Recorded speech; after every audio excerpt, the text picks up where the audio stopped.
The Branding Your Business podcast is for small business owners looking to build a customer favorite brand and a value-driven business. From solo shows covering marketing tactics to experts sharing their brand stories, each episode delivers actionable insights for entrepreneurs who want to impact the world. We're sharing how strategic moves and authentic connections can build a profitable business minus the burnout. Tune into the Branding Your Business podcast with me, Praise Santos McKenna of Come Plum, to design a brand your audience adores while building a life you love. Good morning, everyone. Welcome back to the Branding Your Business podcast. I'm your host, Praise Santos McKenna. I'm the founder of the branding studio Come Plum, which is in San Francisco, California.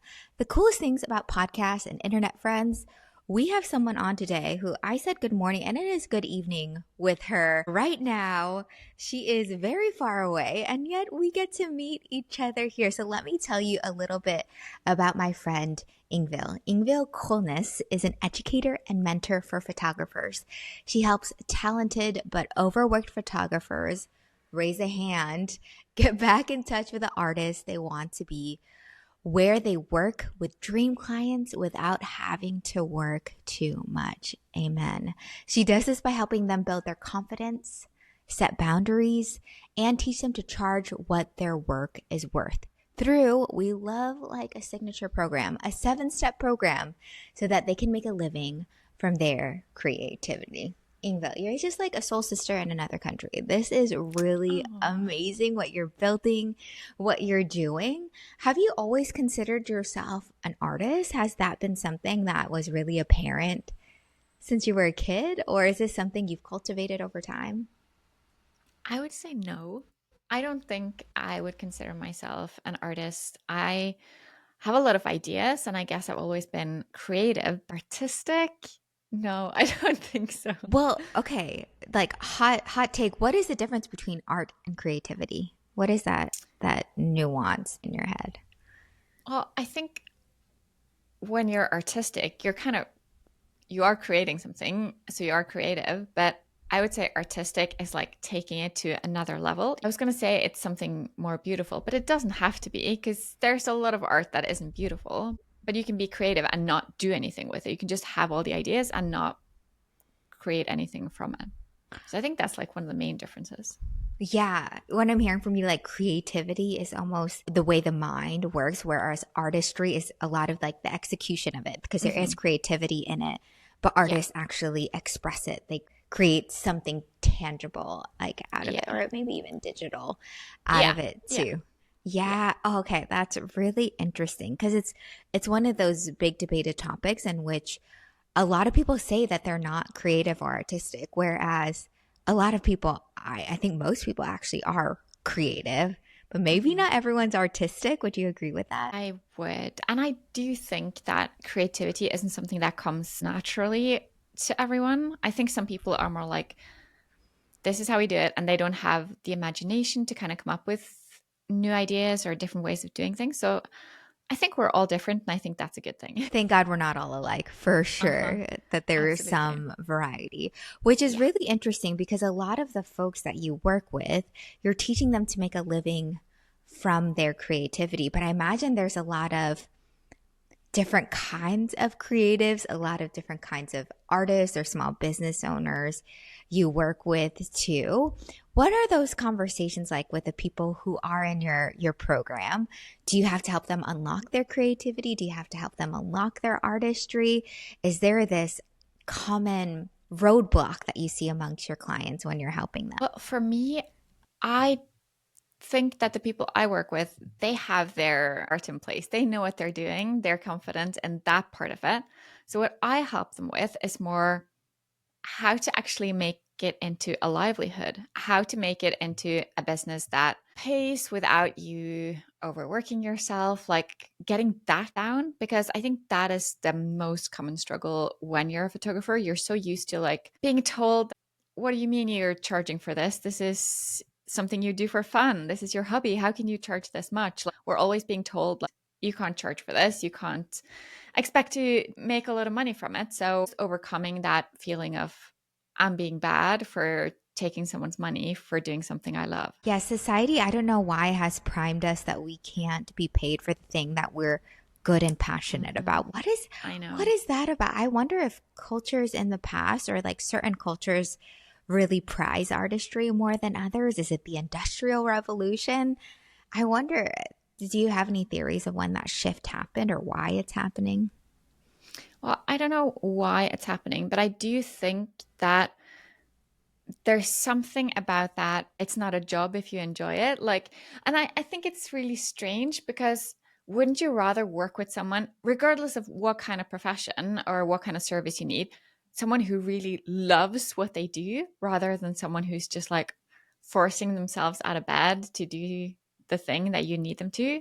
I mean, you would expect to get something way better in return when you're working with someone who loves their job. So I don't understand it. And I have no idea where it's coming from, but it is, maybe it's something to do with, like you said, the industrial revolution, where it's just we're supposed to perform and produce a set amount of things. I don't know. Yeah, what a mystery. It's probably a combination of a lot of things, but 100% I agree with you in that it makes such a difference when someone enjoys their job, and it's so refreshing when they're just pleasant to be around. I think that's like a really special thing, and it's a really good reminder for us who are in this field, who are entrepreneurs, of like, hey, like, let's make sure we remember why we started this. Let's make sure we enjoy this. Let's make sure we love this. I feel like love and passion is just a common thread and a common value I often see in entrepreneurs. For you, for the clients that you work with, are there values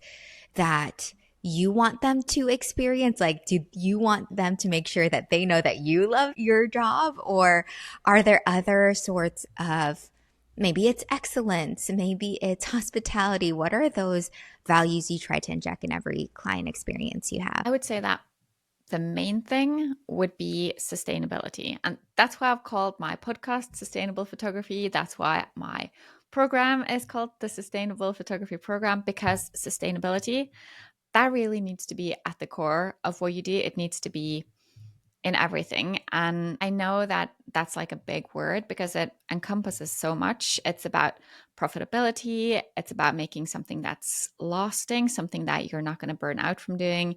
It's about making the customer experience great so that your customers will want to come back. Like, there's so much to it. And of course, quality and ethics is also like at the core of it. If you don't have that, you can have a job, a creative passion that you really enjoy, but if you're struggling to make ends meet and if your clients are underpaying you, you're not going to enjoy it so much. You're going to end up being resentful and struggling. So I think you really need to have that at the core to enjoy it. Sustainability. I love that so much, just because I know that sustainability became a buzzword, I would say, in like the last decade, which is very important. And it is a lot about, let's sustain this world and this environment that we're in. And I love that you are broadening that word and making sure we apply it to our livelihoods as well, because so many of us burn out. So many of us try to do things for cheap. Like, we try to get the most clients, we try to be the most appealing, and then we become bitter working for those clients, and it just doesn't make sense. But when we shift that thought of, wait, we are some of the earth's most precious resources too. How can we make sure we're building boundaries, we're building systems that sustain us as well? Yeah. And don't even get me started about ethics and morality too. We need more business owners like you, Ingvild, who understand what it's like to treat people well, what it's like to honor the people that they work with. I feel like that is something so important and so beautiful and so needed. And yet you integrate another really special value into your work. Speaking of sustainability and loving the people on this planet, but also this place where you're from. How have you integrated your love for Norway into your work? I guess the main way I do that is by having or doing elopement photography. I've done that for a few years where it's always someone from another country that comes to Norway to get married, and then we do a photo shoot somewhere in the beautiful nature. And I think I also, since I like to do education and I'm always in some kind of a program and I get to meet people from all around the world, then I like talking about Norway and just mentioning that it's a really nice place. Of course, I also have a Norwegian version of my program and I do education in Norwegian to make sure that I'm present where I live. That is incredible. I feel like people listening, they might be already married. They're like, but can we get married again in Norway and do a session? You can.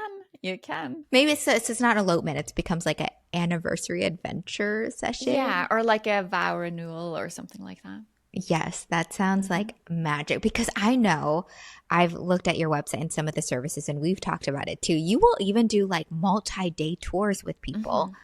to different parts. What a service. How fun is that? Was that a love for travel around the country? Did your family just take you around? Was it school that brought you around the country to like find all these magical spots? Or was this a natural pull inside? You're like, I need to visit here. And wait, I found the most photogenic spots. How did that all come about? I think, well, I have grown up going on some road trips with my family, but not like a lot. And I didn't really enjoy it because I always would get car sick.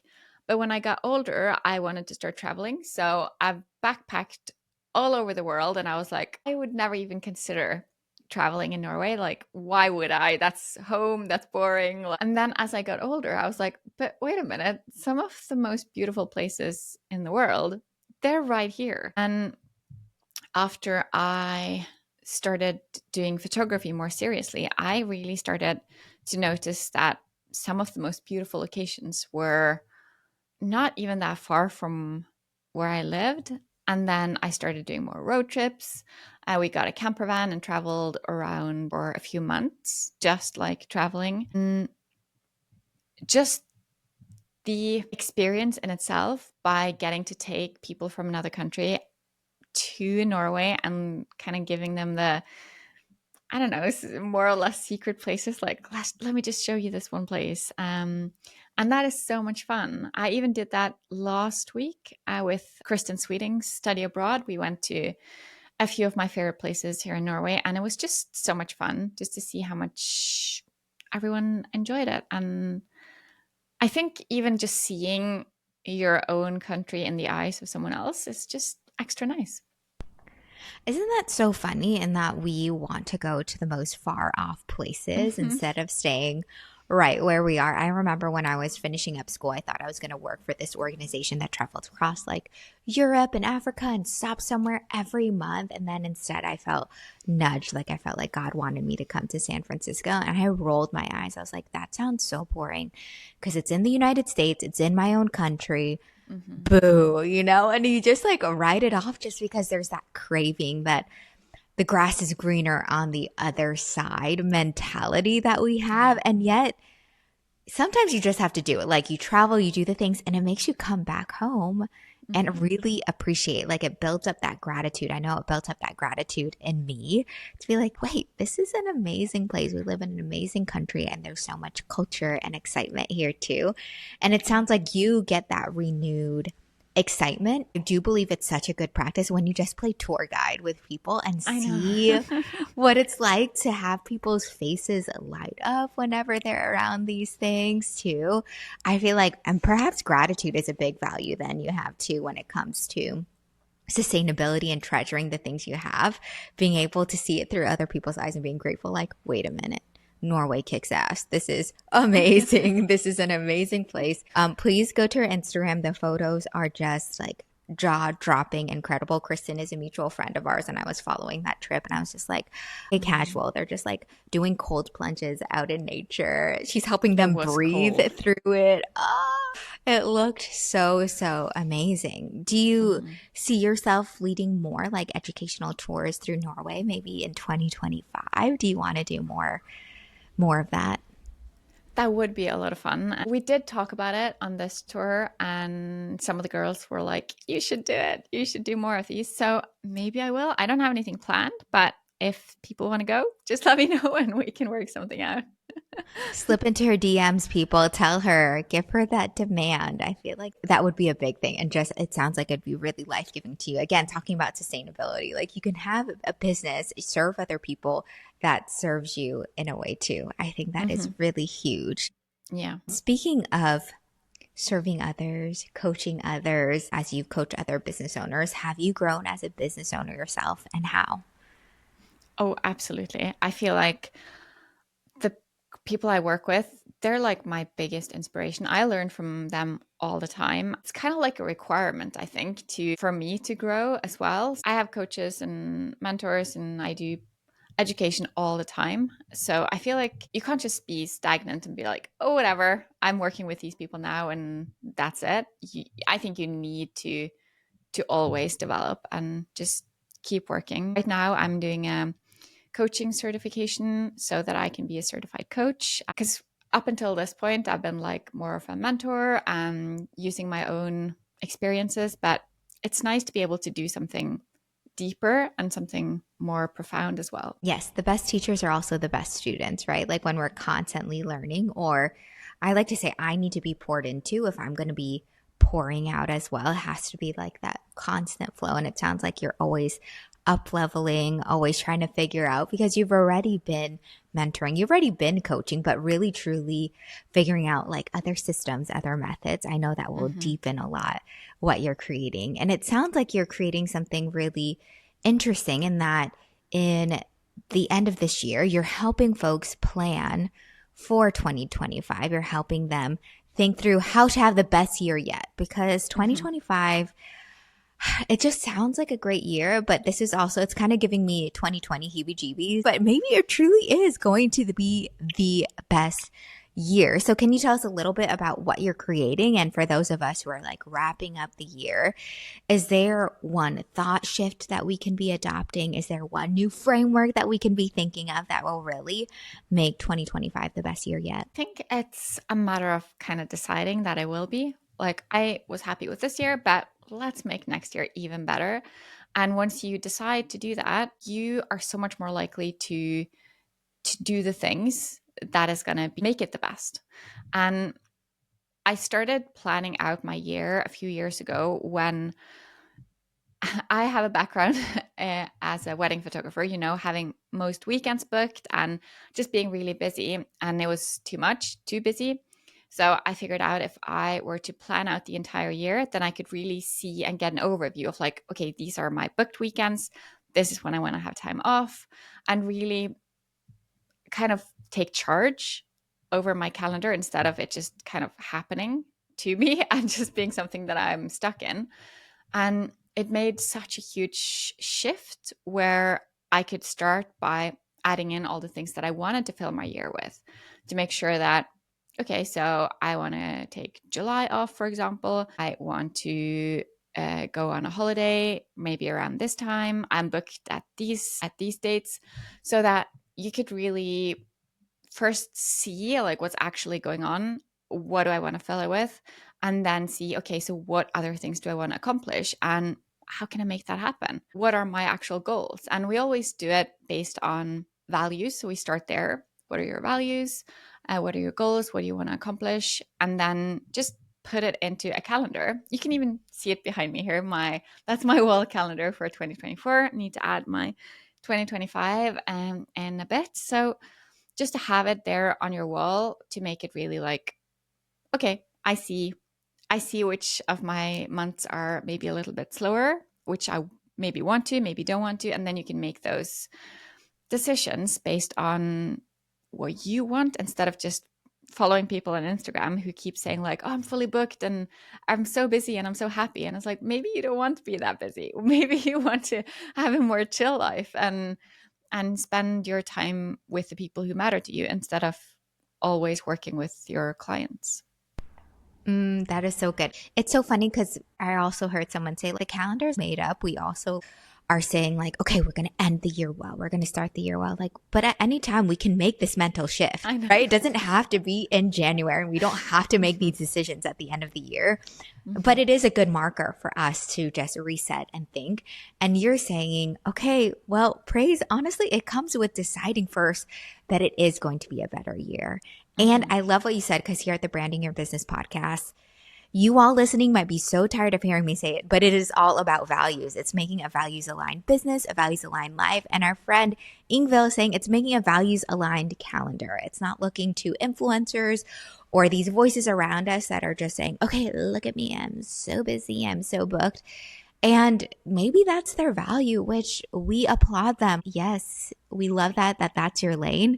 But for us, maybe we want to take a whole month off in the summer. Maybe we want to make sure we're only working 2 weekends out of a month, even just 1 weekend out of the month, and the rest of it is just relaxed time. But those might be my values, and that might be really different from yours. But if we don't put intention to it, then our calendar owns us versus us telling our calendar what we want it to look like. And I think that is huge. That is really important. And honestly, that's leadership. That's great business leadership. That's great brand leadership. And again, when we talked about this earlier in the podcast, how beautiful is it that we get to love the work that we do? But oftentimes, and you can hear this in Ingvild's story, there are so many creatives and business owners that are burnt out because of this, because they let their calendar control them, or they let someone else's values control their business and how it's run too. Whereas her method is from the beginning saying, okay, wait a minute. We're going to change our mindset. We're going to tell our calendar what we want it to be. And then what I'm also inferring, we also have to stick to those boundaries too, which is probably harder said than done. Do you have any tips and tricks about how to keep with boundaries when you do set them up in your calendar at the end or at the beginning of the year? How do you make sure you follow through? Because I feel like that's the $1 million question. Well, I think it all goes back to the values. Like, you decide, how do I want to spend my time? So when you have it all written out, then I think it's a little bit easier to actually block some days. Like, if you're like, okay, so any red days, those days I'm not going to do any work. And then I recommend, after you've created your yearly calendar and you've hung it on your wall, then okay, that's fine. It can hang there, but you have to do some more planning. Like, I would say plan out every quarter, plan out every month or week, whatever works for you. And then actually take a look at the big wall calendar, the thing that you've decided this is going to be my year, and then make those decisions as you do more detailed planning. Like, okay, so this week, I'm not going to work Monday, I'm not going to work Friday, and I'm going to take the whole weekend off. That means there's only 3 days to work.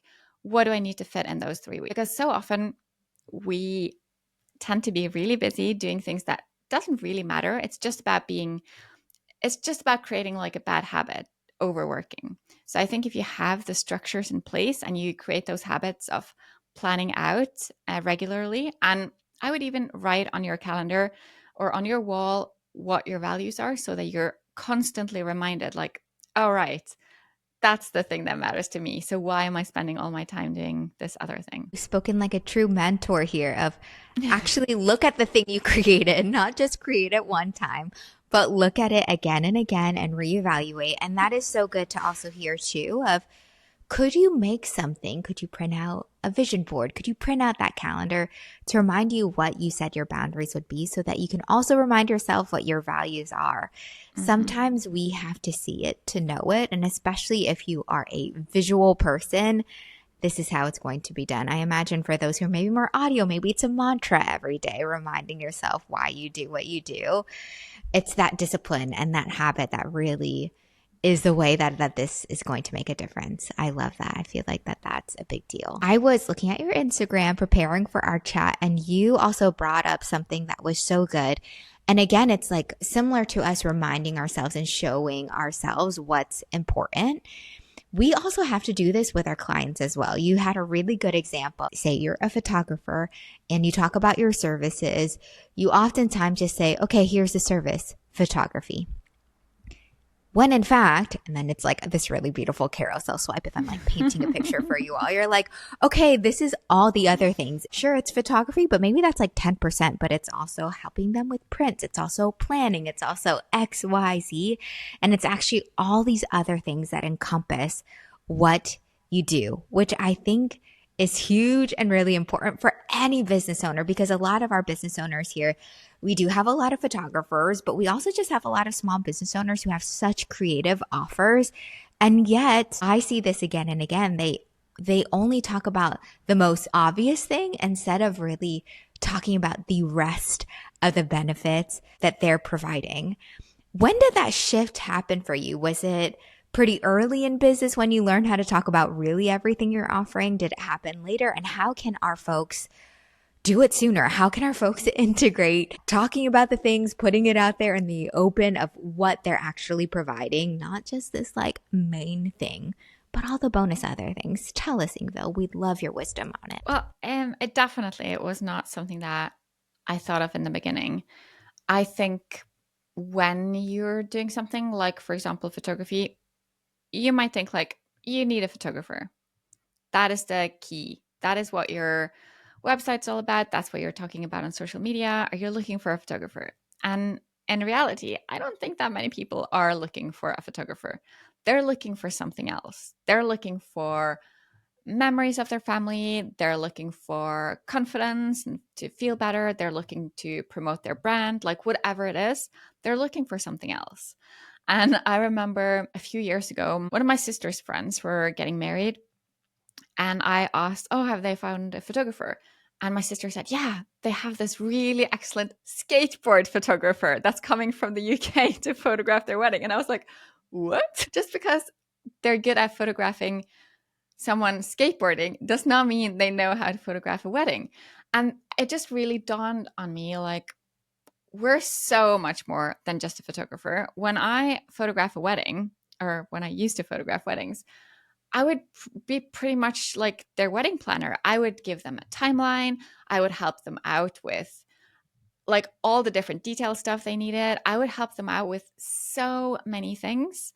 They wouldn't just get a photographer that was there on the day. They would get someone who could help with everything from like coordinating things to, I would drive them around. I would help them with the planning and give them tips and tell them about like, oh, make sure that your decorations on the tables, that they're not too high so that they interfere with people's faces in the photos. Like so many different things.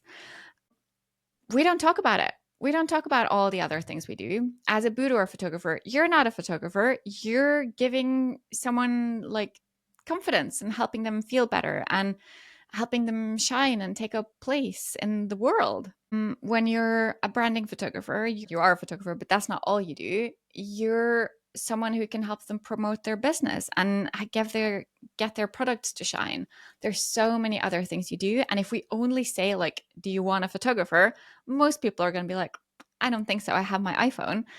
And that's not what we do. We do so many other things. And I wish that would just be more spoken of. I wish that people would use it more in their marketing to talk about confidence building, to talk about how to get the most out of their wedding day and how to relax and all the other things. And I think that's just so important to mention all the benefits and all the bonus things that we do.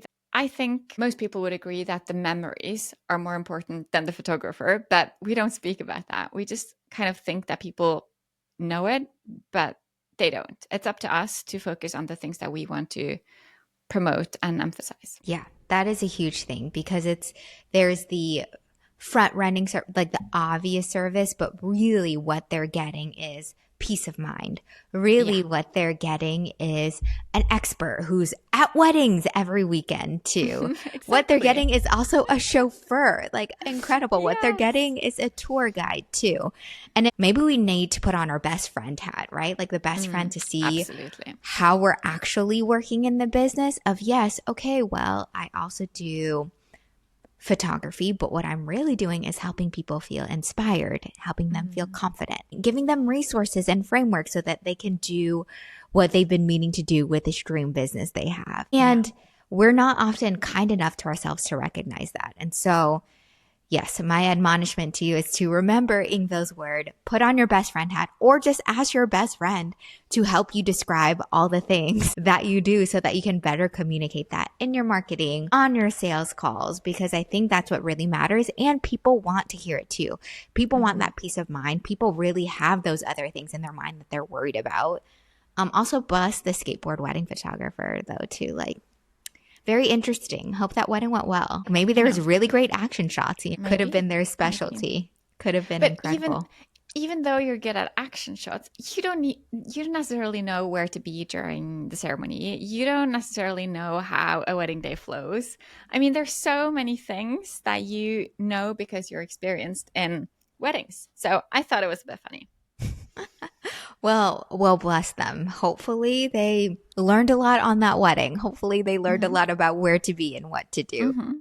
I don't know if I could be a skateboard photographer. I'll tell you that. Oh, I couldn't. No. But blessings. Well, this is a fun transition because we are going to end our show with a little game, and that we want you to get very opinionated. And I'm just going to say this or that, and you have to just like gut feeling, pick one. Gut feeling, just say what comes to mind.